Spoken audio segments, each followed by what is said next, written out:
So welcome back guys, this is another video by the Critically Clueless. I am Marty and this is a review on Star Wars Jedi Fallen Order. And I do apologise for this video to take so long to actually be done and brought out, but I'll be totally honest now, I did not enjoy the game, I did not like the game, I found it very hard to pick up, and the only reason I had to play it and needed to play it is because Monk hasn't got it, but wants it, and Gavin doesn't want to play it, so I've kind of been forced to play it. Plus, I did spend £40 on the game, and I don't like wasting my money. So, there are going to be some spoilers in the games, but I will let you know when they come up. So yeah, within the game you play as Carl Kestis. You're a former Jedi Padawan, and it's 5 years after the events of the Clone Wars. So the whole game is basically you are set out to try and find a Jedi holocron, which is contained in the list of the locations of Force-sensitive children of the next generation, basically. So you've just got to go out and find that, and yeah, you'll get the next lot of Force-sensitive children so they can be trained to replace the Jedi Council. That was the whole aim of the game. So, spoiler alert right now, it is an absolute pointless story, because that's all you're doing through the game is to find the Jedi holocron, to then, when you find it at the end, for it to be destroyed, which really pissed me off, because I think I spent about 14 to 15 hours in this game. I'm not sure, because it doesn't actually tell you the amount of time that you've spent on it, and it gives you the amount of percentage that you've done through the story, so it's hard to tell. So for me, it just felt like a waste of time and a waste of money. So, also to add to the story, you are being chased by two Inquisitors. One's called the Second Sister, one's called the Ninth Sister. See, I didn't know anything about the Inquisitors at all before I started playing the game. I still don't now, to be totally honest, apart from what people have told me. So, spoiler alert, again, at the end of the game, the only thing you find out is that Darth Vader had trained them. It's not really any information has been given at all within the game to explain where they came from and who they are. So, this next scene that has actually popped up, this happened to me twice. So the game crashed. Now it's a single player game. I am playing it through the Xbox One X. So it's a 4K version. I've just recently bought the Xbox. Can't believe it crashed in this fighting scene. Ridiculous. It is on the internal hard drive. It's not on the external. And in my eyes, it just shouldn't have done this. Twice it's done it. It's ridiculous. So there were two of the issues. I also had issues where I fell through the map. I didn't have footage of this, unfortunately. I also found a wall that I could walk into and walk out. There was also a point in the game as well, which I didn't record this either, which I should have done. There was an enemy stuck on the wall, shooting me through the wall, which was quite interesting to see.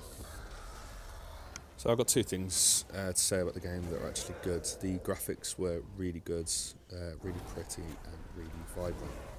The sound effects were very good as well, I'd say, especially on headphones. But that's it. That's the only good thing I can say about the game that I enjoyed.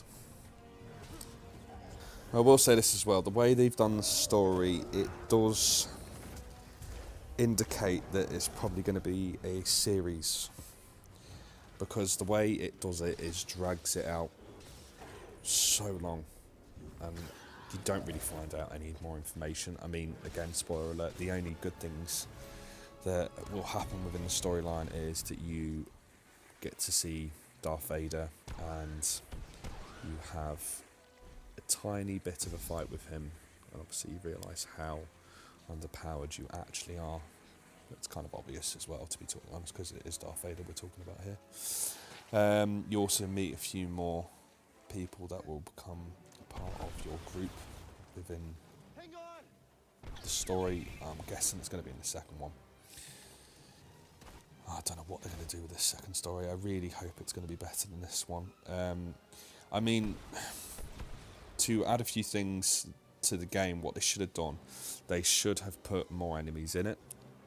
I feel that the amount of enemies that were in the game were just not sufficient enough for a single player combat game.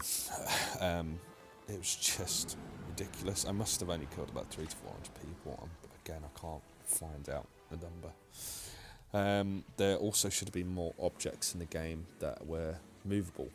So it would have been quite nice to actually pick up an object whilst I was being shot, to block it with it, and then say throw at the enemies. It just would have been a bit more nice and a bit more of a fun thing to do.